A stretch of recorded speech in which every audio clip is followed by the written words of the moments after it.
Salut à tous, bienvenue sur la clinique. Salut Dimitri, bienvenue dans cette review de Pay-Per-View Beware of Salut. Dog in Your House de mai 96.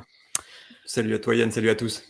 Alors, pour un In Your House de moins de 2 heures, pour un Pay-Per-View secondaire, je trouve qu'on a eu droit à du très bon, avec même un match franchement qui m'était complètement sorti de l'esprit, que j'ai trouvé presque fabuleux. Donc finalement, ça a eu du bon cet orage. Alors quand je dis Ah ça a oui. du bon cet orage, de quoi s'agit-il? Eh bien tout simplement que ce Beware of Dog, ce pay-per-view, il a eu lieu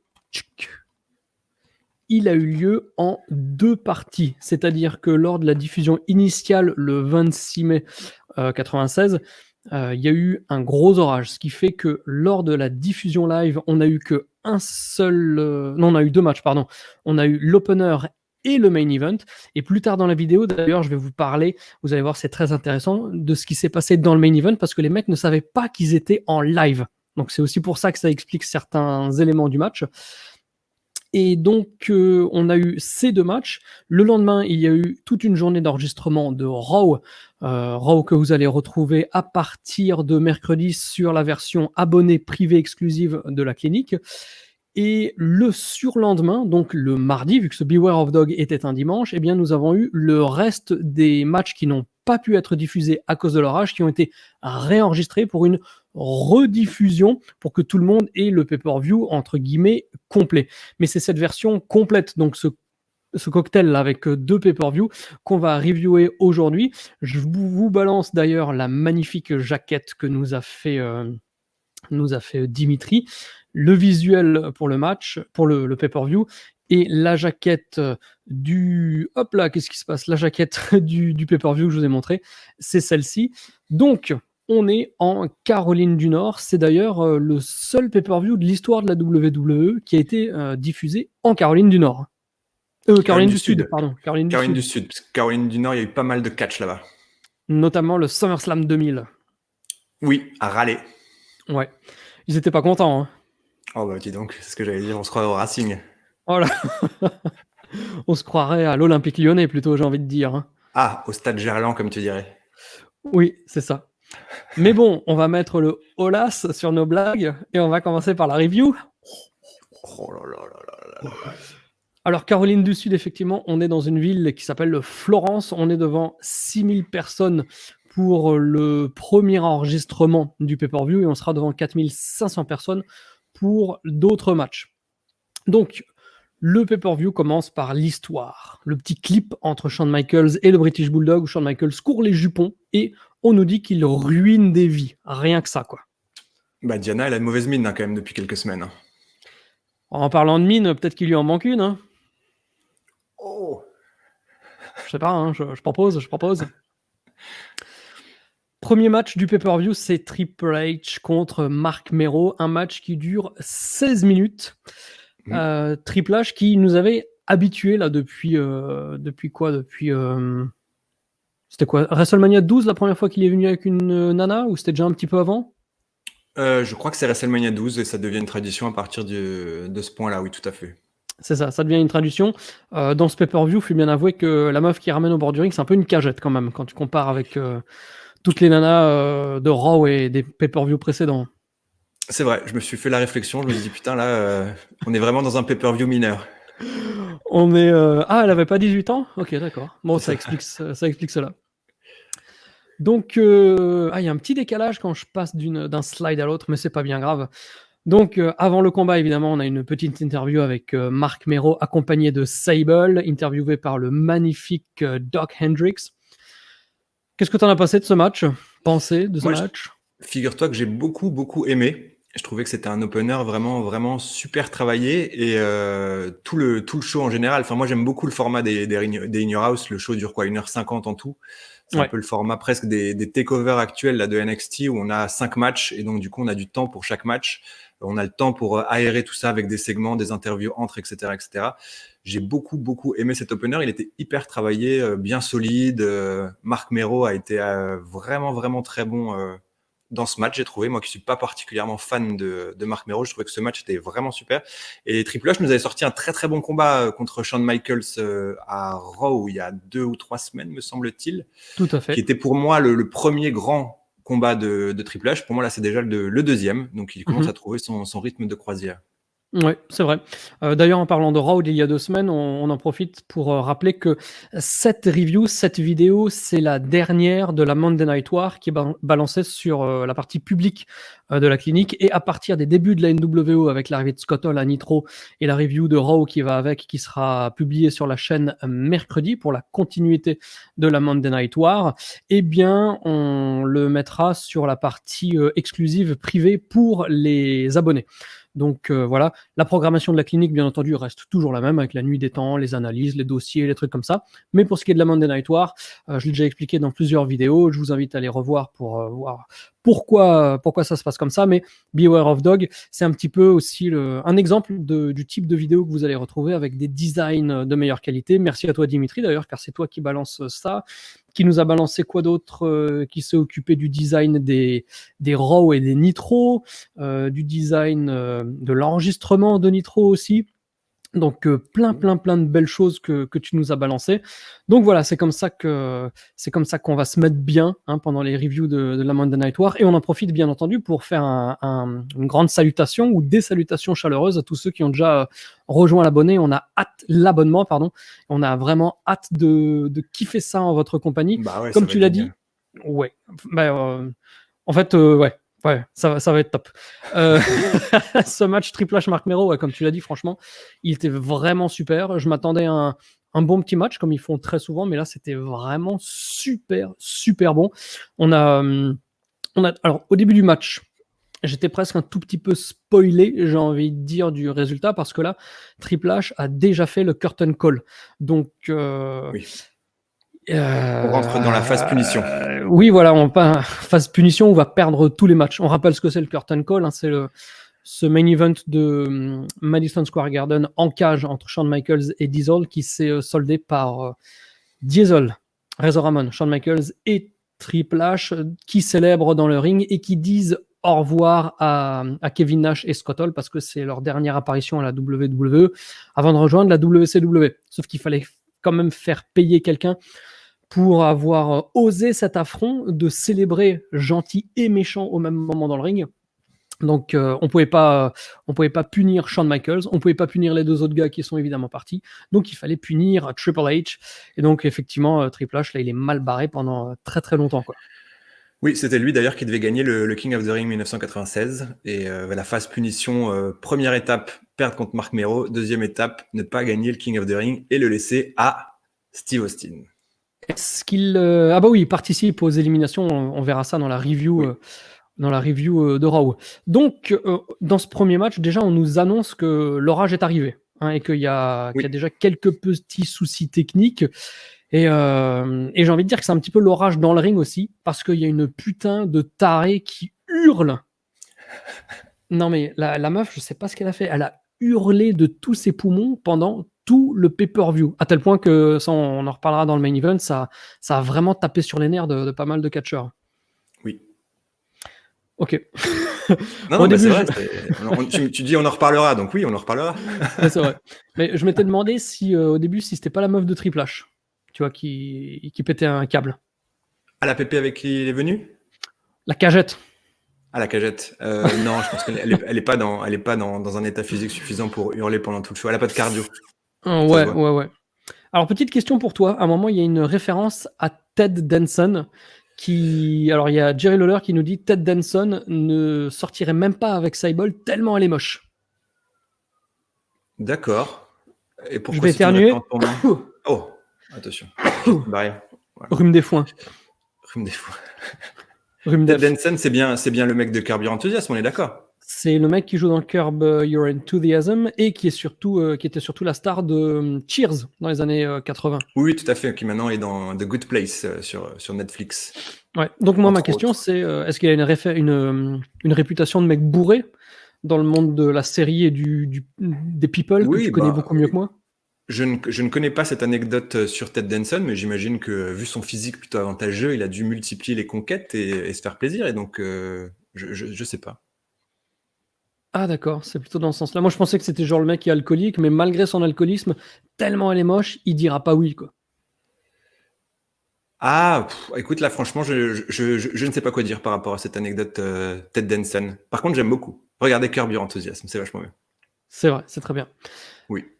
Est-ce que tu as remarqué que ça parle beaucoup dans ce match? Alors toi qui regardes pas, qui regarde sur la télé, pas avec les casques, peut-être que tu l'entends pas, mais dans ce match, Triple H parle à haute voix, mais 1 million de fois. Dans un moment, il hurle carrément "Kick me in the gut". Donc merci les casques parce que Oui. là, les gars, ils étaient vraiment pas du tout discrets. Le Kick Me in the Gut, maintenant que tu l'évoques, je m'en souviens. Par contre, le reste, ça m'a pas particulièrement marqué, mais c'est peut-être une question d'audio, effectivement. En plus, je prenais des notes avec les touches du clavier, donc peut-être que... Oh punaise. Ou pinette. Mais oui, peut-être... oui, le Kick Me in the Gut, je me souviens. Ouais. On a eu un somersault de Marc Mero à l'extérieur du ring et le mec atterrit. Alors je sais pas à quel point c'était voulu. Il se plie le genou, un peu comme Cena. C'était quel Rumble? Oui. 2004. Oui, celui remporté par le non-vainqueur. Mhm. C'était celui-ci. Tiens, regarde, il y a une espèce de transparence sur mon t-shirt. Tu la vois? Oui, c'est parce que tu es le fond vert. Ah, mais c'est pas un fond vert que j'ai, c'est un fond blanc. Interesting. Attends, je m'enlève. Ah oui. Oh. Tiens, t'as vu ça? Incroyable. Hein. Donc ouais, c'était, je sais pas à quel point c'était voulu, mais en tout cas le fait que ça, que ça se torde comme ça, c'était fabuleusement crédible, je trouvais. Mais tout le selling d'ailleurs, parce que du coup toute l'histoire du match, c'est le travail méthodique là, de Triple H sur l'épaule de Marc Mero. J'ai trouvé que Marc Mero, comme dit, était vraiment extrêmement bon pour sceller l'épaule pendant tout le match. C'était hyper crédible. Et le travail de Triple H était vraiment consistant. C'est un type de catch, c'est tout de suite ce que je me suis dit, c'est un type de catch qu'on voit jamais à la WCW. C'est-à-dire du catch propre. Du catch propre et vraiment, oui, comme dit, des catcheurs méthodiques qui vont se concentrer sur une partie du corps, vraiment bosser un quart d'heure dessus pour hyper le finish, etc. Ça n'existe pas à la WCW. C'est du catch qu'on ne voit pas. Oui, c'est tout à fait vrai. Et c'est quand même plus... Il y a moins d'ambiance, mais c'est plus agréable à regarder quand on veut voir du catch. Après, quand on veut être diverti, passer un bon moment, c'est vrai que la WCW est quand même un petit peu meilleure en ce moment. Sauf, bien sûr, Slamboree 96, hein, dont vous retrouvez la review sur la partie publique de la clinique. La loterie de la chiasse. Mais ouais, non, ce match, il était vraiment top. À un moment, il y a Triple H qui part pour faire son pedigree, mais il se laisse un petit peu déconcentré. Il voudrait que Sable, qui est à l'extérieur du ring et qui maintenant accompagne Marc Mero, le regarde. Donc il se déconcentre, il dit à Sable, check la meuf. Et à ce moment-là, Marc Mero en profite pour se relever, lui faire le coup de la catapulte. Il s'assomme, enfin en tout cas c'est comme ça que c'est vendu, il s'assomme sur le poteau et Marc Mero gagne là-dessus. Donc fin crédible, fin étonnante à la fin d'un très bon match. Donc franchement c'était un vrai délice de regarder ce match, même si à un moment au milieu je me disais tiens, est-ce que ça va être un petit peu trop long? Et en fait non, ça n'a pas été le cas. Non, ça n'a pas été le cas et les deux sont sortis vraiment grandis parce qu'on établit vraiment Triple H comme le début là de l'assassin cérébral. Moi, j'ai trouvé qu'on voyait déjà les premières bribes de ça, de vraiment je me concentre sur une partie du corps, je suis vraiment hyper méthodique, etc. Et Marc Mero qui arrive fraîchement à la WWE montre vraiment du cœur, le babyface en péril, etc. Je trouve que tout le monde sort très très grandi de ce match. Il m'a beaucoup surpris, je m'attendais pas du tout à un match de cette qualité. Oui, tout à fait. Interview en backstage avec le camp Cornette. Donc Jim Cornette nous dit que ce soir, il va lâcher une bombe sur Shawn Michaels car il a obtenu une licence de manager pour que Owen Hart puisse accompagner le British Bulldog. Et pendant qu'il y a cette interview, je ne sais pas si tu l'as capté, en fond sonore, il y a la musique de Stone Cold. Donc là, on était toujours lors du pay-per-view initial. Avec Stone Cold qui faisait visiblement son entrée pour rien. Peut-être pour le public. Alors moi, je ne sais pas du tout comment ça s'est passé. Le fait qu'il n'y ait pas eu de lumière pour pouvoir diffuser le pay-per-view, mais visiblement, les mecs ont quand même catché, entre guillemets, dans le noir. Mais le pour show le public, a eu lieu dans le noir, oui. il devait quand même voir un petit peu quelque chose, le public. Donc c'est un petit peu bizarre.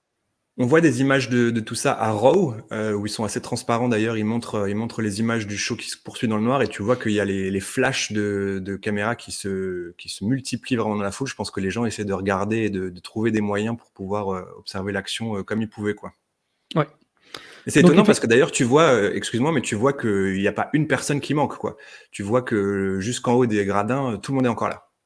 Ouais, donc c'était simplement juste la lumière qui ne permettait pas de le montrer à la télévision, mais en live, c'est un peu comme on s'appelle Roland Garros. Ou non, Roland Garros, c'est l'inverse. On voit mieux à la télé qu'en live quand il commence à faire nuit. Écoute, je n'ai pas fait de night session Roland Garros, donc je ne sais pas comment on voit sur le cours Philippe Chatrier. T'as vu ça? C'est quand tu racontais des blagues avec ton vagin. Philippe Chatrier. Tu racontes des blagues avec développe la blague. Bah, tu racontes des blagues avec ton vagin, donc la Chatrier. Oh putain! Ah ouais, ça c'est blague abonnée, ça.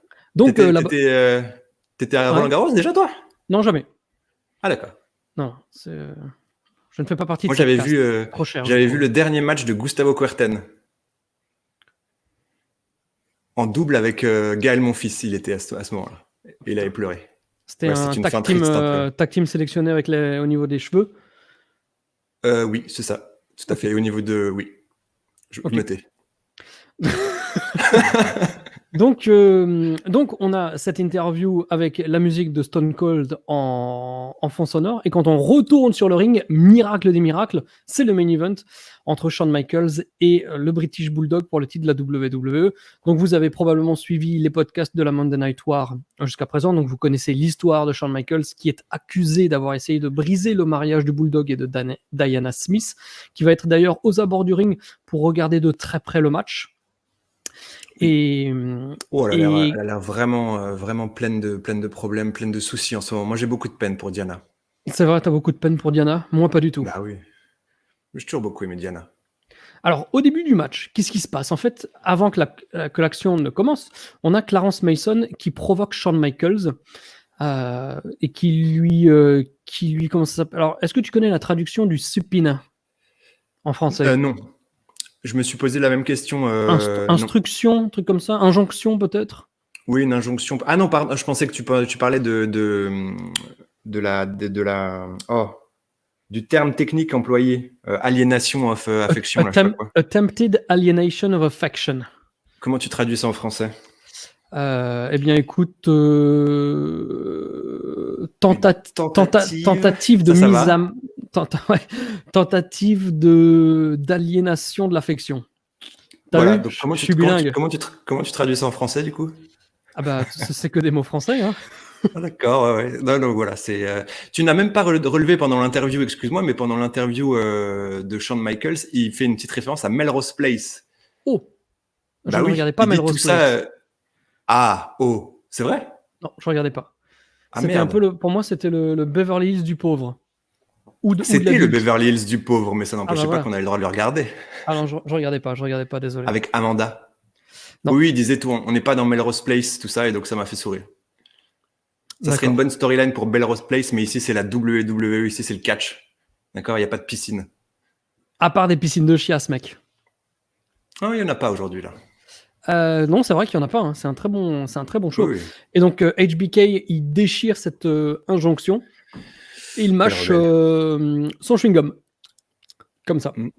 En début de match. Moi, les profs de sport, quand j'étais petit, m'avaient toujours dit pas de chewing-gum pendant l'effort, sinon on va avoir un point de côté. Oui. Moi, j'avais des points de côté même sans chewing-gum, alors j'ai vraiment pas du tout envie d'en prendre. Il fallait en prendre 2 peut-être. Ah non, sinon c'est comme les maths, moins, ça se serait annulé, tu vois. Ouais, tu vois. Ouais. Si t'as des points de côté sans chewing-gum, mâche ton chewing-gum. Ah, l'endurance, c'était vraiment terrible. Ah, moi aussi. J'étais jaloux des mecs qui étaient capables de catcher, de courir. C'est grâce à ça que je suis devenu un très bon tennisman parce que j'ai développé mon service et mes montées à la volée pour éviter les efforts physiques. Donc, comme Patrick Rafter, tu vois, j'ai écourté les échanges le plus possible et j'ai trouvé mon style de jeu, tu vois. Parce que je savais qu'au niveau cardio, ça tiendrait pas.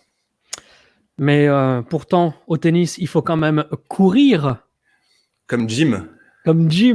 Ah, référence. Donc, ce main event, j'ai trouvé que le rythme était vraiment méga posé, genre, on est là, mais on n'est pas là, en fait. Oui, trop Mais posé certainement, oui. oui, beaucoup trop posé. Mais c'est normal, car je ne sais pas si tu le savais, mais donc, lorsque le Bulldog et Shawn Michaels ont commencé leur match, ils ne savaient pas que le feed, la diffusion était revenue. Donc les Ouais. mecs, ils étaient partis pour faire un match de house show. Donc, c'est pour ça qu'ils ont catché comme ça pendant, combien, allez, un quart d'heure, plus d'un quart d'heure, vraiment, headlock, Oui. renversement, 2-3 petits trucs, on revient, et c'est seulement Earl Hebner, au cours du match, je crois que c'est lui l'arbitre, hein, qui au cours Oui, du tout à fait, oui.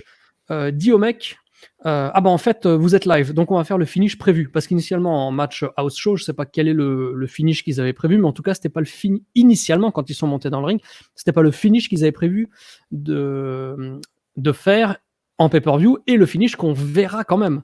Et donc au milieu du Exactement. match, l'arbitre leur dit, vous êtes de nouveau en direct les mecs, Hartung Hartung. Et Et donc là, Shawn Michaels n'est pas content du tout et tu le vois pleine caméra. oui, et puis alors déjà que le mec, il était saoulé par la meuf du premier rang qui a continué de hurler. Alors Dieu merci, on a vu que 2 matchs de ce pay-per-view, mais je pense que pendant tout le putain de pay-per-view, même dans les matchs dans le noir, elle a hurlé tous ses poumons. Et c'était assez pénible. Il y a même Owen Hart, à des moments, tu vois, il est au bord du ring comme ça, là, et puis il regarde, Oui. genre, et il parle, genre, mais ferme-la, quoi, ferme-la, s'il te plaît. Comme Ricochet quand on l'avait vu et qu'on hurlait. C'était quoi? À la Dragon Gate ou quelque chose comme ça où tu hurlais pendant tout le show. Ricochet! Ouais, mais ça, c'était en 400, 400 2011. fois par show. Non.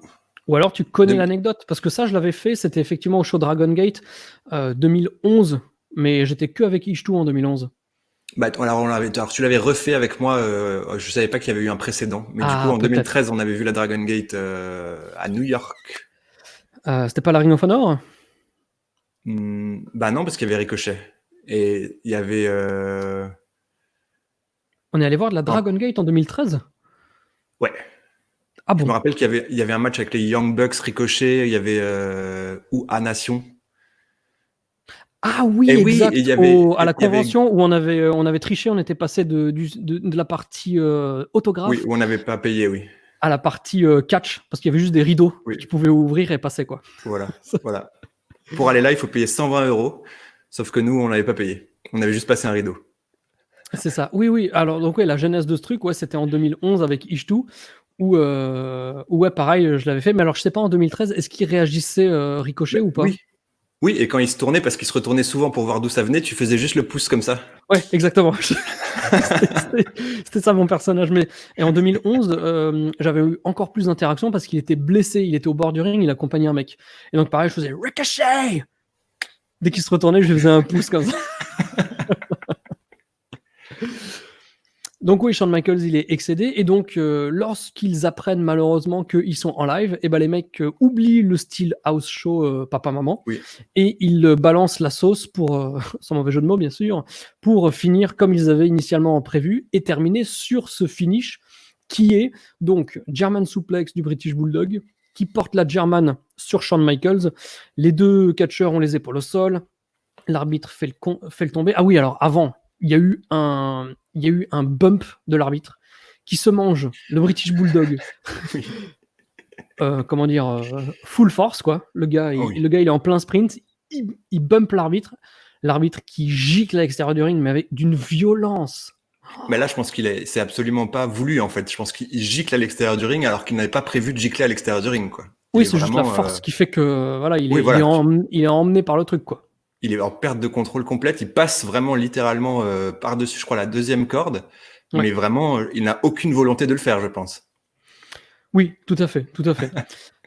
Et donc on a ce bump, donc l'arbitre est out, il y en a un nouveau qui va arriver et qui va faire le tomber. Le compte Oui. de 3 qui va compter les épaules en fait Du de British Bulldog. Shawn Michaels. Ah oui, alors non. Le Le nouveau nouveau compte dans le compte les ring et arbitres. c'est Earl Hebner qui, en revenant, contre celle de British Bulldog. Depuis l'extérieur du bord du ring, C'est parce ça. que lui, de son angle de vue, il ne voit que celle du British Bulldog. Ce qui est malgré tout quand même un tout petit peu bizarre, que l'arbitre dans le ring ait soudainement décidé de compter les épaules que d'un des deux mecs. Oui, Tu vois, enfin, je c'est vrai. n'ai pas trouvé ça très très logique. Et donc, Oui, non, vas-y. Non, Non, je je dis t'écoute. c'est une fin qui est très confuse quand même.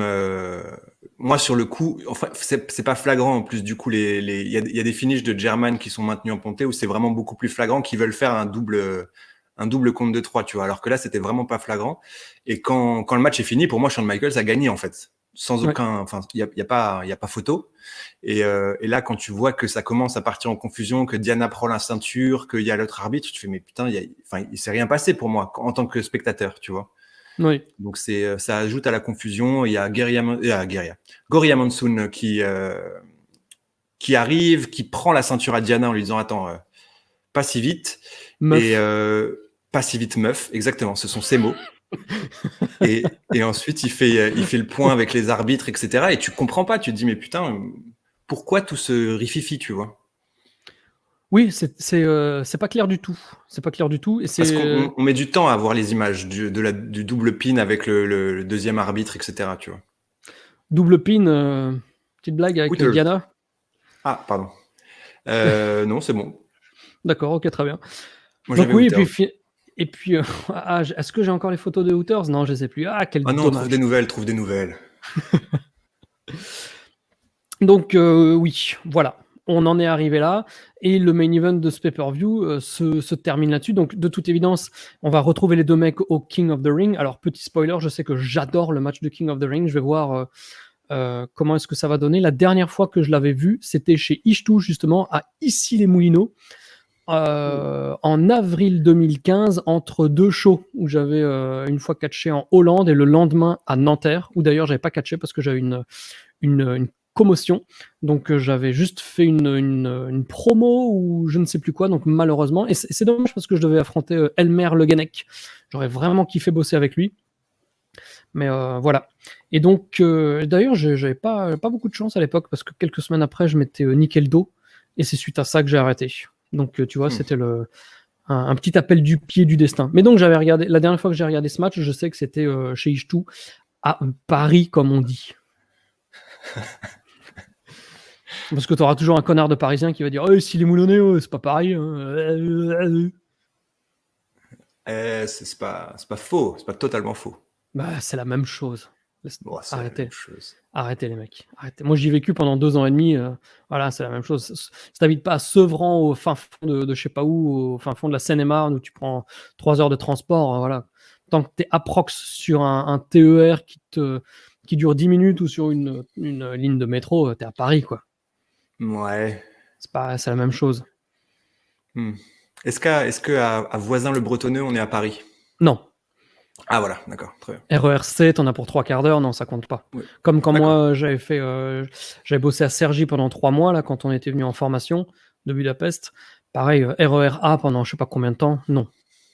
Ah oui, Mais d'accord, mais je pensais que je voyais ici les Moulineaux plus éloignés. ah bah ici les Moulineaux, c'est quand même il y a du tram, il y a du métro, tu vois. Donc c'est Paris. D'accord. C'est comme Bouleville ou Sèvres, tu vois, il y a du métro. Bouleville qui m'a dit. Bah ouais, tu connais pas Bouleville? Boulogne-Billancourt pour les. Oui, mais c'est qui... Boulby du coup. Bouleville, c'est un humoriste français. Ah, Max Bouleville, je crois qu'on on parlait de ça avec Cyrielle quand elle était venue à Prague, parce que je crois que vers cette époque, là, 2005-2007, il faisait des chansons un peu Oui, voilà, paillardes. humoriste et chanson, tout à fait. Voilà. Voilà. Mais donc, du coup, c'est Boulby, Boulogne-Billancourt. Bah, moi, j'ai toujours dit Bouleville avec Caro à l'époque, donc c'est resté. Très bien. Donc, t'es sûr que c'est Boulby? Je suis plutôt certain de ça, oui, effectivement. Ok. Donc, ce main event se termine. Mais c'est pas Billancourt. Bah oui, mais moi, je mets la démarcation après le premier L. C'est intéressant comme manière de procéder. Ok. Je me souviens d'ailleurs d'un Mac Sunday, non, d'un McFlurry au McDo de Bouleville avec Caro. un McFlurry au daim avec nappage mangue. Alors là, Oh, la panique. la panique. La panique totale. D'accord. Ce qui serait bien, c'est qu'il y ait des commandes vocales de Google qui me proposent des images par rapport à ce qu'on dit. Comme ça, je peux les rajouter dans le feed et les mettre en insert. Parce que malheureusement, les inserts photos, il faut à chaque fois tous les préparer. Donc, on peut pas trop illustrer les conneries qu'on improvise, tu vois. Oui, c'est vrai que là, j'aurais bien pris une photo d'un McFlurry. Je te mets la photo d'un mec qui en a mangé voilà. beaucoup.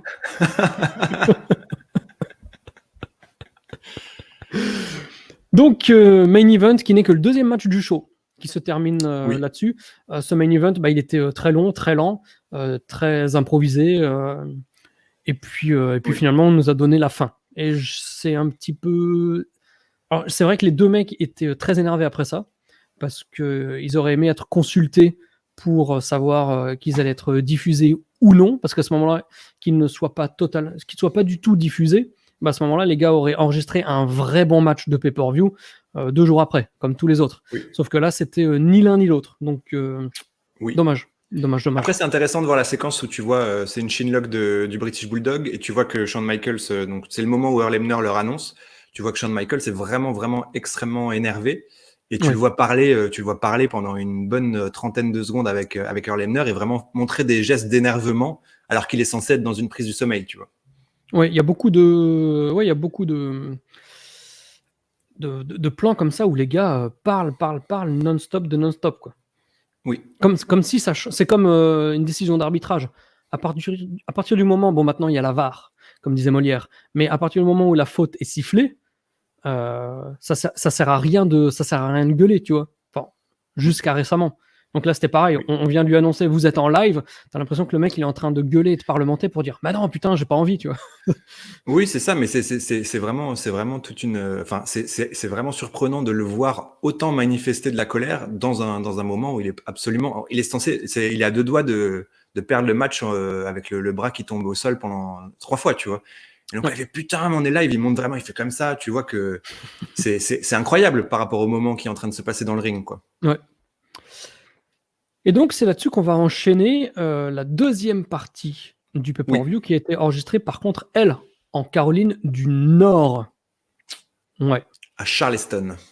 À Charleston. À North. Ah non, pardon, on est toujours en Caroline du Sud, mais on est à North Charleston. Putain, je dis des conneries. Ah. Et donc, là, on est le surlendemain. Donc, on est le 28 Ouais. mai, on est devant 4500 personnes. Et on va commencer avec le match de la courroie, avant lequel on a Ted DiBiase qui nous dit quelque chose qu'il n'avait pas forcément dit lors du pay-per-view, ou peut-être qu'il l'avait dit, mais on le sait pas. C'est que si Austin perd, eh bien, Ted DiBiase perd.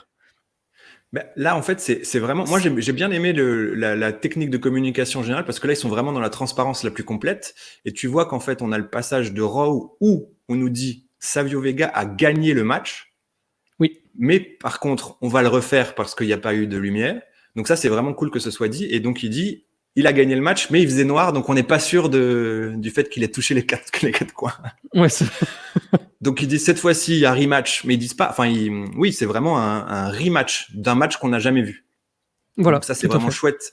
Et il dit cette fois-ci, je suis tellement sûr que mon petit protégé Steve Austin va gagner que je rajoute une stipulation qui est. Bah, on l'a dit. Si Austin perd, je quitte la WWE. Ah, très bien. J'étais encore dans mon match précédent. Et d'ailleurs, quand il le dit, très intéressant, t'as Austin qui est toujours très très confiant comme ça. Quand il l'entend, il fait ah bon, genre t'es sûr? Parce que bon, c'est beaucoup quand même. Et ce qui fait que ce sera gagner un match de la courroie contre un Cubain. Tout à fait. D'ailleurs, c'est un petit peu étonnant que match de la courroie, si Savio perd, il devient le chauffeur de taxi. Courroie taxi, tu vois? Je pense que c'est pas innocent. Et donc, c'est le dernier match de Austin accompagné de Ted DiBiase. Et je crois que c'est le dernier match d'Austin avec les lumières vertes. Oui. Voilà. Et donc, ce match, que faut-il en dire moi, quand j'avais vu, je pense que c'est de exemple, ce match que tu parlais quand tu évoquais une fabulosité oubliée. Tout à fait, tout à fait. Moi, quand j'avais vu Uncensored 97, par exemple, qui était le premier pay-per-view WCW qui était diffusé sur Canal+. Il y avait eu un match pareil de la courroie entre Scotty Riggs et comment il s'appelle l'autre, Buff Bagwell, pardon. Et je m'étais dit, oh là, c'est vraiment des copieurs les mecs. Sauf que j'ai fait des petites recherches un petit peu pour voir l'histoire de la courroie, des strap matchs. J'ai pas forcément trouvé le tout premier strap match de l'histoire. J'ai pas trouvé la date. Par contre, il y avait déjà un Sting contre Vader lors de Super Bowl 3 qui était un très bon match de la courroie. Donc, dans le microcosme du catch US, c'est plutôt la WWE qui a copié quelque chose qui existait déjà auparavant. Alors, tu n'as pas trouvé le premier match de la courroie, mais je pense qu'on a là devant nos yeux le meilleur match de la courroie. Ah putain. Ce match, il est absolument fabuleux. Oui, c'est un petit bijou de psychologie, de créativité. De tout. C'est très difficile à décrire parce que c'est évidemment ça repose pas sur les émotions qu'on a l'habitude de voir dans le catch, c'est-à-dire des dégagements ou etc. etc. Mais vraiment il y a un niveau d'innovation dans ce match et Austin devient une star en direct pour moi là quasiment. Ah, je dirais pas jusque là. C'est vraiment un très très très très très bon match d'un mec qui pour l'instant à la WWE n'en a fait aucun et donc c'est vraiment c'est un peu la même chose pour Savio hein. Savio est quand même vachement over, les gens l'aiment beaucoup, il est là depuis un peu plus longtemps, je trouve que les deux sont pas au même pied d'égalité au départ en tout cas. En tout cas c'est un plaisir. Et alors qu'est-ce qui se stiffe avec cette courroie comme tu dis. Putain, d'ailleurs, je me dis, les pauvres, parce qu'il y a 2 jours, les mecs se sont. A priori, ils ont déjà dû faire à peu près la même chose, quoi. Ah oui, franchement, putain, Ou moins, on a Mr. Perfect. Oui, on a Mr. Perfect au commentaire pour ce match. Ça poursuit un petit peu la story où on l'a vu juste dans l'allée à Raw. Donc là, on ne sait pas trop ce qu'il fout. À un moment donné, enfin, ouais, il y a énormément de choses qui sont fabuleuses. Et dans tous les strap matchs qu'on a vus récemment, parce qu'il y en a quand même eu pas mal, il y en a eu quelques-uns sur les dernières années. Moi, à chaque fois, je me suis ennuyé à mourir, vraiment. Oui, les strap matchs, c'est un peu comme les Last Man Standing ou les matchs de la civière, les trucs comme ça. Il faut vraiment que ce soit fabuleux pour que ce soit digeste. Et quand ça devient fabuleux, c'est fabuleux. En fait, il n'y a pas de stade intermédiaire, tu vois. Soit je trouve que c'est très difficile à regarder, soit c'est génial. Là, on rentre très rapidement dans du génial. Vraiment, c'est un grand plaisir. Je pense que si tu devais le noter, pour moi, c'est plus que 4 étoiles ce match. Si je devais le noter, j'aurais mis 4,5. Ah oui, voilà, tu vois. Donc, on est vraiment dans une zone qui est totalement. Moi, je m'imaginais pas du tout ça en lançant ce match-là et je me souvenais plus. Franchement, j'avoue que je me souvenais plus de ce match. Exactement pareil. Et en plus, je trouve qu'il y a justement le côté surprise qui sublime. Ah oui, c'est ça. La qualité objective. Parce que peut-être que si on le re-regarde plusieurs fois sur un ou 2 ans, on voit plus la greatness du truc, tu vois. Mais là, c'était. Là, même en faisant la Monday Night War et en traitant des Raw qui ont mené à ce strap match, je me disais ça va être un truc. Je me souvenais plus du tout, et je me disais ça va être un truc de milieu de show qui va durer 10 minutes, plutôt insignifiant jusqu'à ce qu'il y ait des rematchs dont je me souvenais un peu plus, paradoxalement. Ouais. Oui, j'avais pas du tout conscience qu'on était en fait dans le build d'un classique, quoi, tout simplement. Oui. Et ce qui est intéressant aussi, parce que là tu parlais de Austin, qui est devenu un petit peu une star par ce match. Donc le lendemain, comment dirais-je, il y a eu le pay-per-view. Le lendemain du pay-per-view, il y a eu toute une journée d'enregistrement des Raw, des Nitro, etc. Et ensuite, il y a eu ce match. Sauf que j'ai déjà regardé le Raw du 4 juin et Austin est méga over alors que c'est avant ce match. Il est étonnamment over. Hop, petit spoil. Ah, oh là là, ça c'est un petit teaser pour les abonnés. Vous aurez ça comme décor lors de la Monday Night War pour les Raw et les Nitro. Hop là, pas trop. Mais donc ouais, même avant ce match qui, moi je l'ai pas ressenti comme ça, mais qui pour toi a créé, en tout cas a rapproché Austin de une grande popularité auprès du public. La veille de ce match, il était déjà presque anormalement over auprès de la foule, en tout cas auprès des jeunes mâles de 18-35 ans, on va dire. Bah, ça a créé, j'ai peut-être exagéré en disant que ça a créé une star, mais ça a vraiment créé de l'intérêt déjà, parce que pour moi, là, Austin, depuis qu'il est arrivé, non pas qu'il va nulle part, mais voilà, son alliance avec Ted DiBiase, etc. Là, le fait que, on va en parler sur le finish, le fait qu'il se sépare de Ted DiBiase, ça rend les choses intéressantes pour la suite. Donc ça, c'est déjà de 1, et de 2, c'est vraiment la performance dans le ring, qui apparemment d'ailleurs avait vraiment beaucoup plu à Vince McMahon, qui avait décidé d'en faire le gagnant du King of the Ring en remplacement de Triple H qui avait été puni à la suite de ce deuxième strap match. Ouais. Donc oui, on va pas faire la description du match, hein. Regardez-le, franchement, il est absolument génial. Après le combat, donc, Ted DiBiase quitte les lieux. Mais donc, Et du coup, oui, il faut quand même signaler par rapport à la suite que Steve Austin fait exprès de perdre le match pour se séparer de Ted DiBiase du coup. C'est comme ça que c'est vendu le truc? Bah, oui, quand même. Bah, tu peux pas faire exprès de perdre un match. Bah là, tu fais exprès parce que c'est très bien que voilà, En fait, tu vois que le finish, c'est quoi? Il étrangle Savio Vega et il l'a derrière lui. C'était bien ça. Comment ça se passe? Donc, du coup, oui, il l'a derrière lui, il touche tous les coins. N'ayant Savio, pas conscience que Savio les touche également après lui. oui, voilà, parce qu'il le tire comme un baluchon, tu vois. Voilà, c'est ça. Mais donc, du coup, 1, 2, 3, et au bout du 4e, il se laisse tomber, et en fait, ça aspire Savio Vega vers le 4e coin, et donc Savio Vega gagne. Mais tu vois que ça, c'est volontaire. Ah, pas du tout. Enfin, moi, je l'ai pas perçu comme ça, hein. Pour moi, c'est le mec s'est cassé la gueule, manque d'équilibre avec la courroie et tout ça, quoi. Pour moi, c'est...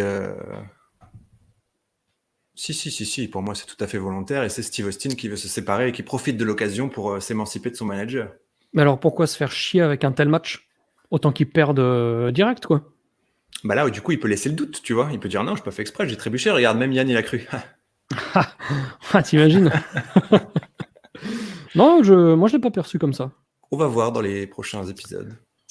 En tout cas, le fait est que Ted DiBiase n'est plus à la WWE. Et Steve Austin se retrouve tout seul.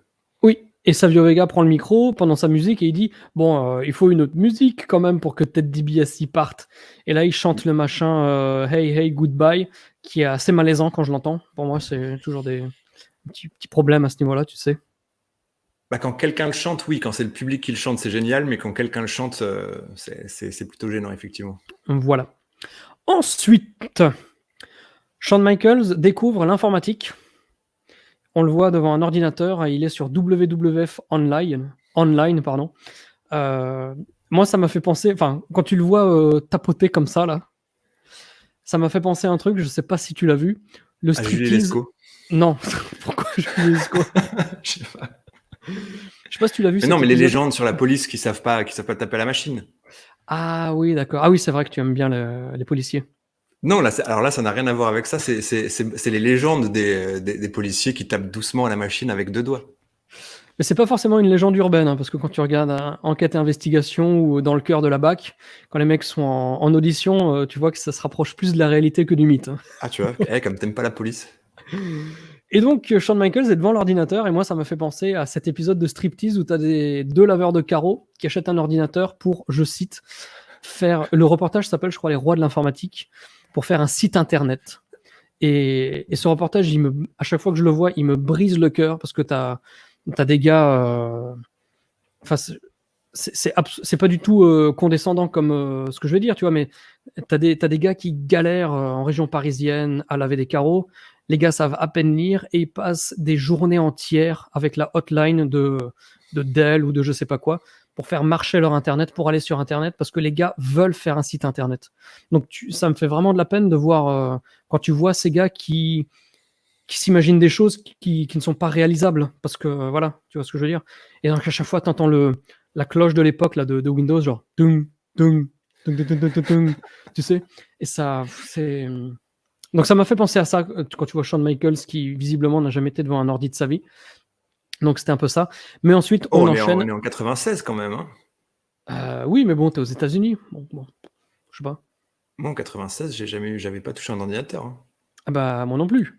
Mais aux États-Unis, quand même, normalement, ils sont en avance, les mecs. Oui. Tu as eu Internet Donc, quand, toi? alors moi, Internet en septembre 2000. Attends, qu'est-ce qui s'était passé en 2000? 2000-2001? Oui, septembre 2000, Du je crois. catch. Septembre Ordinateur, 2000. ordinateur en septembre 99 et Bon, Internet en Unforgiven. septembre 2000, je crois, je suis même pas sûr. Unforgiven 2000. Je sais que la première moitié de l'année 2000, j'avais toujours pas Internet parce que c'est Caro qui s'occupait des chats et des trucs comme ça. Et puis, et moi, pour checker les mails, etc., j'allais au lycée. Donc. Mais je me souviens quand même. Non, je crois que c'était ordinateur septembre 2000, Internet septembre 2001. Ouh. Ouais. Parce que oui, oui, tout à fait, parce que j'allais encore à MarcBlock pour checker les emails et les news sur Catch Express, etc. Donc D'accord. si j'allais au lycée, c'est que j'avais pas accès à la maison. Donc ouais, septembre 2001, Internet. Dis donc. Voilà. Donc maintenant, on a Yokozuna contre Big Van Vader. Le Sunday. Voilà, le mangeur de McFlurry. Donc que dire de ce match? Honnêtement, moi j'ai trouvé que c'était pas horrible. Non, c'était pas horrible. Après, c'était pas non plus bien.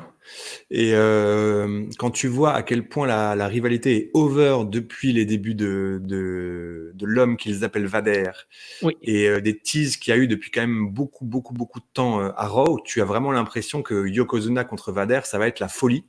Notamment dans le build de WrestleMania, tu te rappelles vraiment que les gens voulaient voir Yokozuna contre Vader, tu vois. oui, Euh, complètement. Là, on l'a, et c'est pas à la hauteur de ce qu'on pourrait imaginer en termes de folie de la foule. Donc, Non, c'est vrai, mais bon, le match dure 9 minutes et moi je me souviens avoir eu une VHS où il y avait un Yokozuna Mabel que j'avais acheté à Virgin Megastore Strasbourg. Là, on est à des années-lumière devant, quoi. Ça dure que 9 minutes, mais c'est absolument pas catastrophique. C'est même plutôt sympa presque, hein. bah oui, ça se bourrine pas mal. Après, moi, je trouve que 9 minutes par rapport à ce qu'ils font dans le match, c'est peut-être un peu long. J'aurais bien aimé un sprint de 5 minutes où il y a que des power moves et des choses comme ça. Ouais, le gars veut un 9 sprint avec Yokozuna, quoi. Non, mais un sprint du genre, voilà, où en 5 minutes, que des big moves, des Samoan drop, des machins, etc., tu vois. N'oublie pas qu'il faut remplir du temps, Oui, oui, c'est puisqu'ils vrai. sont en pay-per-view. Oui.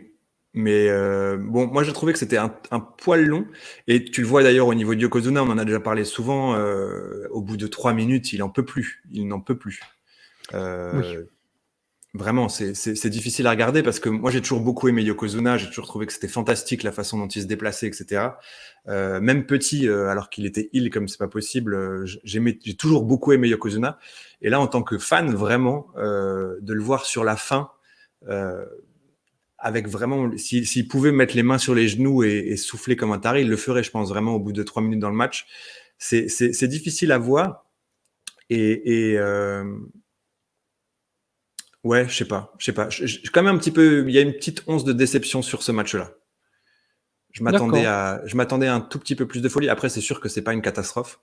Mais la fin du match, c'était quoi? C'était Cornette intervient? Je sais plus ce Alors, qui se la passe. fin du match, c'était tac, tac, tac, victoire de Vader après avoir. Ah Voilà, oui, il y a Cornette dans le ring. Il vire Cornette qui est sur le point de se manger un banzai drop et ensuite il enchaîne oui, avec le Vader Bomb. oui. Mais oui, non, moi c'était pas mal. En tout cas, il remporte le match, hein. A priori, ça nous amène vers autre chose pour plus tard, mais pas vraiment. C'est Oui. plutôt là-dessus que la feud se termine, donc c'est un petit peu dommage, j'ai envie de dire, mais voilà, de toute façon, Yokozuna il était quand même très mal en point. Je sais même plus s'il catch en pay-per-view. Je sais qu'il fait un dark match à SummerSlam 96 contre Austin. Oui. Mais sinon, de tête, il faudrait que je revoie, mais je sais pas s'il va encore être très actif avant la fin. Là, le gars peut plus bouger, hein. Oui, c'est vrai que c'est enterré rapidement. Je pense qu'il y a la condition physique de Yokozuna d'un côté, et il y a aussi, je pense, la montée en puissance de Ahmed Johnson qui vient un petit peu peut-être contrecarrer les plans. Je pense que l'affrontement finale, ça devait être Yokozuna contre Vader, et finalement, je pense que c'est Ahmed Johnson qui remplace un peu Yokozuna en tant que maxi babyface pour affronter Vader, tu vois. Ouais. Ensuite, le main event. Oui. Match Cercueil Undertaker contre... Petite promo King of the Ring aussi quand même, parce qu'on le tournoi a commencé la veille, donc on nous parle un peu du King of the Ring, et justement de match entre Vader et Ahmed Johnson. Ah oui. Et ça, on verra la review après-demain. Oui. Donc, match Cercueil Undertaker Goldust qui... le mec mesure 2 mètres en fait. Parce que quand Goldust est face à l'Undertaker, le gars est pas du tout ridicule ni rien. Ah oui, là on voit bien qu'il fait 2 mètres là. Non mais rien à voir, mais c'était pour... Bon, on voit que la chaussure qui fait au moins du 48. Ouais, au moins... Ouais. Au moins 2,45 m. Donc moi, quand j'étais un petit enfant, j'en ai déjà parlé de cette interview, de cette anecdote dans un épisode de la Monday Night War, mais lorsqu'il y a eu ce match à Cercueil, moi j'étais à 2 millions de % derrière Undertaker. Pour moi, c'était impossible qu'il perde le match à Cercueil, donc pour moi, c'était évident qu'on le voit avec la ceinture de champion intercontinental, quoi. Parce que le grand regret pour moi, c'était que l'Undertaker n'ait pas eu assez de championnat quand j'étais petit, tu vois. Il n'était jamais champion de quelque chose. Donc là, c'était certain. Et... je ne sais plus quand, après, en tout cas avant d'avoir les résultats, à une époque où les gens n'avaient pas encore Internet, et c'est pour ça qu'après Naniwa et Ajus m'en ont voulu, eh bien j'appelle la hotline de la WWE, et je tombe sur... Enfin, on me baragouine des trucs en anglais, on est en 96, hein, donc j'ai 11 ans, donc mon niveau d'anglais, même si vers 15-16 ans il est devenu bilingue comme toi, à 11 ans, j'en menais pas large, tu vois. Donc, j'appelle, il y a quelqu'un qui baragouine des trucs. Alors déjà, j'avais pas l'autorisation parentale. Normalement, il fallait l'autorisation pour téléphoner. On nous disait toujours ça. Donc, j'appelle et on me parle en anglais. Et donc, je sais pas ce qu'on me raconte. Et moi, je demande en anglais qui est le champion intercontinental. Je demande juste ça. Et à ce moment-là, j'entends la voix de Paul Bearer. Mais évidemment, je ne comprends pas ce qu'il me raconte. Mais et tu te dis, si c'est Paul Bearer qui répond. Exactement. Si je demande qui est le champion intercontinental, et ben comme l'Undertaker quasiment jamais, et qu'on me balance Paul Bearer au bout du fil, et ben c'est pour me dire que c'est lui qui a gagné le match. Donc moi, ouh, j'ai une bonne nouvelle. c'était plutôt Maïté, mais bon. Et donc le lundi, j'arrive au lycée et je vais voir Naniwa et je fais j'ai appelé la hotline. C'est l'Undertaker qui a gagné. C'est Paul Bearer qui a répondu. C'est l'Undertaker qui a gagné. J'ai posé la question. Il me l'a certifié. Ah, il me l'a dit là, noir sur blanc. Et donc, je pense que Naniwa l'a aussi dit à Christophe Ajus. Et je pense que genre une semaine ou deux après, on a vu les résultats et on s'est rendu compte que j'avais dit n'importe quoi. Et ils m'en ont voulu quand même parce que, mais moi je pouvais pas. Qu'est-ce que tu veux que je sache? Qu'est-ce que tu veux que j'en sache de ce truc? Moi, je n'osais pas. Hein. Franchement, tu avais un courage quand même. Tu étais très vaillant comme petit garçon de 11 ans parce que moi, je n'osais pas appeler la hotline. Hein. Ah ouais? J'osais appeler Hugo Délire, mais je n'osais pas appeler la hotline. Tu vois, la hotline de la WWE, c'est une autre planète. Enfin, c'est un monde dans lequel, à cet âge-là, j'ose pas pénétrer concrètement. Bah ouais, mais moi, Raymond Rougeau et Jean Brassard me disent à la télé, si vous voulez les nouvelles des superstars de la WWF, vous pouvez téléphoner. Moi, je me dis, tiens, on me propose, on m'offre la possibilité. Si c'était en français, j'appellerais tous les jours. Mais là, c'était en anglais. Donc, c'était vraiment le monde américain dans lequel j'osais pas m'aventurer, tu vois. Je me suis aventuré, mais je me suis pété les dents. Donc, bon. C'est ça. C'est pour ça que je dis tu es très courageux. C'est très gentil, c'est très gentil. Bah oui. Donc, dans ce match... Oh, putain, là, on voit qu'il fait 2 mètres. Hein. Du cercueil, ferme-la. Qu'est-ce qui s'est passé? Écoute, c'était plutôt pas mal. C'était un bon match, franchement. C'était un bon match Mind du cercueil. Games dès le départ, parce que l'Undertaker n'arrive pas avec sa musique, mais il est derrière Goldust pour le début du match. Ouais. Oui. Moi, j'aime toujours les matchs du cercueil de cette époque. Oui, c'est toujours bien. Oui. Objectivement, peut-être pas, mais en tout cas, il se passe toujours des choses dans les matchs du cercueil. Oui. Il se passe des trucs genre Goldust qui man up. Je sais pas si ça t'a marqué là. À un moment, il fait genre. C'était assez spécial, on va dire. On va pas utiliser d'autres termes. Je pense que c'était en clin d'œil à Ultimate Warrior, non? Ah non, c'était pas du... Non, enfin, on va plutôt dire que c'est mon mime qui est mauvais, tu vois. Un mime de piche. Un mime le piche. Mime de piche, comme ils disent Chevalier Las Palais. Je pense que ouais, non, je sais pas, je l'ai interprété comme peut-être un truc, une petite moquerie par rapport au Warrior avec lequel il est quand même en pleine rivalité aussi. Ouais, moi je l'ai pas vu comme ça. Peut-être que non, on ne sait pas. Alors le cercueil en carton, hein, parce que Oui, l'Undertaker nique le couvercle oui. Bah là, c'est le projet de l'art plastique que tu fais en sixième, tu vois. avec À la Madame fin, Schlotter. oui, Madame Schlotter, tu lui montres ton cercueil en plastique et en carton là, et elle te dit, bon, franchement, vous auriez pu le faire un tout petit peu mieux, quoi. Vous Parce pourrez que là, mettre on du voit vraiment que scotch, c'est du comme disait carton. Jim Duggan. Ouah, Ouais. Et parle pas de donc, Jim Duggan dans des reviews autres que WCW, on en parle déjà assez. donc Undertaker, mais qu'est-ce qui se passe? Qu'est-ce qui se passe? L'Undertaker se fait mettre dans le cercueil, mais il en ressort. C'était sur quoi? C'était sur une prise du sommeil, hein, c'est ça? Goldust qui Oh, endort alors là, Undertaker, et puis il le met dans le cercueil, un truc comme ça ouais. là. Je sais plus si c'est sur la prise du sommeil, franchement, je me rappelle Sauf plus.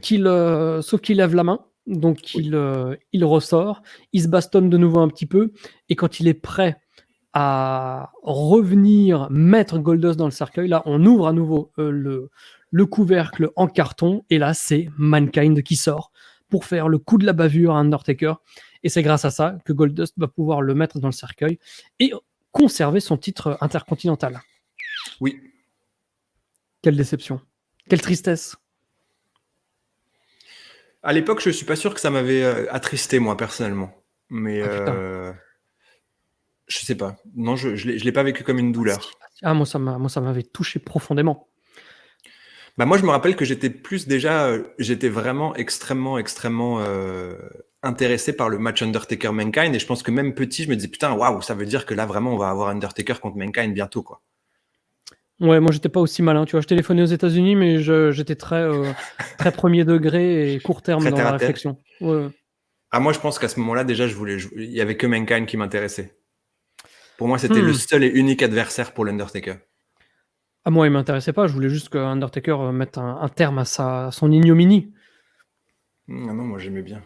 Tu vois, Mankind n'a jamais fait peur alors que Goldust me faisait peur. Mhm. Ça, c'est ton côté homophobe. Ben, ouais, c'est possible. C'est fort probable. Je sais pas. Non, Tiens, mais d'ailleurs, Goldust. Vas-y, oui. vas-y. Non, non, vas-y, tiens, en parlant de Goldust, d'ailleurs. Non, non, dis-moi. Bah non, mais je voulais faire un autre sujet. Je voulais dire que ce qui m'avait toujours étonné, c'est l'ordre des matchs, qu'ils aient fait le Boiler Room au SummerSlam 96 Oui. avant le match de Survivor Series, qui était pour moi enfin, même en tant qu'enfant HS, je m'étais dit, bon, rien de spécial dans ce combat, quoi. Après le Boiler Room, je vois pas l'intérêt de cette histoire de cage. Bon, Paul Bearer, etc., on en reparlera dans les Oui. mois à venir, pour les abonnés, bien sûr, mais euh, le match était vraiment rien de particulier, quoi. Après, oui, mais ça, je pense que c'est le truc à l'époque. Moi, je suis pas sûr de vraiment. Enfin, j'avais pas de quoi reconnaître ça, tu vois. Les très bons matchs, les mauvais matchs, les moins bons matchs, je suis pas sûr que ça m'intéressait. Enfin, je sais pas si je faisais vraiment la différence, tu vois. C'est pas que c'était moins bon, mais moi je me disais, bon, on a quand même eu un match enfin, on a eu ce gros match. Celui-ci, moi, en tant qu'enfant, j'étais pas du tout captivé par l'histoire de mettre Paul Bearer sur une cage au-dessus du ring. Oui, bah, de toute façon, les Shark Cage, ça a toujours été des très mauvaises idées. Et, Oui. je suis pas sûr qu'une fois, ça a été bien utilisé. Mais après la défaite de l'Undertaker, Oh, on ouvre l'art plastique et oui. l'Undertaker n'est plus dans le cercueil. Et il y a de la fumée qui s'échappe, etc. Donc, au moins, bah, l'Undertaker va revenir. Et en 1996, eh bien, quand est-ce qu'il revient? Il revient, on verra à Raw quand est-ce qu'il revient, parce que je sais qu'il affronte donc Mankind au King of the Ring 80, donc au King, ouais. Mais en Oui, tout cas, les Raw du 27 mai, du 3 juin, pardon, pas 4 juin comme j'avais dit, il est pas là. il est pas là. Donc, ouais, voilà tout. Bah, oui, il faut quand même un petit temps pour se remettre de ce genre d'émotion. Qu'est-ce que j'ai mis comme note là-dessus tac, tac, tac. Alors, j'ai blâmé un mec du premier rang, mais je comprends plus ce que j'ai écrit. Ok, c'est pas grave. Et c'est là-dessus que se termine Beware of Dog. Donc 1h45, chargé avec un très bon match, un match fabuleux, deux bons matchs et un match tout à fait correct. Donc c'était pour l'époque un des échecs les plus cuisants pour ce pay-per-view qui était acheté 180 000 fois. Mais sinon, sur la version condensée là, avec le cocktail des deux pay-per-view, enfin des deux enregistrements, deux diffusions, c'est peut-être un des meilleurs pay-per-view, pas de tous les temps, mais au moins de l'année 96, ça c'est sûr. Ah bah c'est ce que j'allais dire. Pour moi, là, après, on va revisionner, les regarder avec un œil différent, mais là, comme ça, à brûle pour point, je dirais que c'est le meilleur show de 96, certainement avec Survivor Series. Ouais. Par contre, je suis plus affirmatif sur, à ce moment-là, je pense que c'est le meilleur In Your House. Eh bien, écoute, on verra ça, car moi, ce que j'aimerais bien faire aussi pour les abonnés, c'est petit à petit refaire les pay-per-view qu'on n'avait pas traités pendant qu'on faisait que les weekly de la Monday Night War. Parce que il y a le In Your House 3 avec tous les titres en jeu dans le match Owen Yokozuna contre Shawn Michaels Diesel. Il y a le Survivor Series 95, putain aussi. Enfin, il y a plein de gros pay-per-view. Et en 96, il y a Good Friends, Better Enemies. Et il y a le In Your House du mois de février avec le match en cage Bret Hart, Undertaker. Oui. Donc, il y a quand même du level et ce sera bien. Alors, par contre, en termes de level, clairement, comme on peut le voir à l'image, ils se sont pas fait chier niveau montage, hein, parce que le vieux carré avec Diana, là, on dirait nous le premier jour sur Canva, quoi. La première fois que tu fais un truc, tu vois. Mais voilà, c'est là-dessus que se termine ce pay-per-view qui était, voilà, comme j'ai dit, vraiment topissime. Et j'ai hâte de voir le King et aussi International Incident, car Dimby m'a dit en off que c'était un très très bon pay-per-view. Écoute, moi je fais confiance à Dimby par rapport à ses recommandations. Et ouais, non, moi ce qui me rend un petit peu nostalgique en voyant ces choses-là, c'est vraiment le format en fait aussi qui ajoute quand même énormément. C'est qu'un pay-per-view d'1h45, c'est un bonheur, vraiment. Bah, complètement. C'est quelque chose qu'on n'a plus du tout. Comme dit, même si les NXT Takeover se rapprochent un petit peu du format, c'est quand même un peu plus long. Et bon, après c'est un autre niveau de... Oui, mais là vraiment, des shows de catch d'1h45, c'est... Rien qu'au début, quand je fais lecture, je me dis comme c'est cool, quoi. Ça va être formidable. Ça va être formidable 1h45. C'est pour moi, ça doit être la durée d'un la durée des macarons, c'est ça? Non, c'est vraiment super. C'est vraiment super. Très très très bon show. Ouais, très bon show. Tout à fait. Bon bah voilà les amis, merci d'avoir regardé cette review jusqu'au bout. On donne rendez-vous aux non-abonnés pour le contenu exclusif de la clinique très bientôt, pour des nouvelles nuits des temps et d'autres choses. Et pour ceux qui ont rejoint l'aventure de l'abonnement clinique, on vous retrouve mercredi pour le premier épisode de la Monday Night War, nouvelle version sur la clinique. Donc on a vraiment hâte de partager tout ça avec vous. Et voilà, est-ce que tu as un petit mot à dire pour les gens avant qu'on se quitte, Dimitri ? Ah non, j'ai pas un mot particulier, mais vraiment très excité pour la suite. J'ai hâte de... Là, on rentre dans une nouvelle phase sur Wrestling Clinic avec donc cette version payante pour les abonnés, mais aussi dans le monde du catch où vraiment là il y a un tournant majeur. On rentre dans la vraie grosse Monday Night War. Donc j'ai vraiment très excité d'aborder les Nitro et la réaction de la WWE face à tout ce qui va se passer. Ouais. Voilà, merci Dimitri, merci à tous. On va couper là-dessus et puis on se donne rendez-vous très bientôt sur la clinique pour de nouvelles reviews. Bye bye.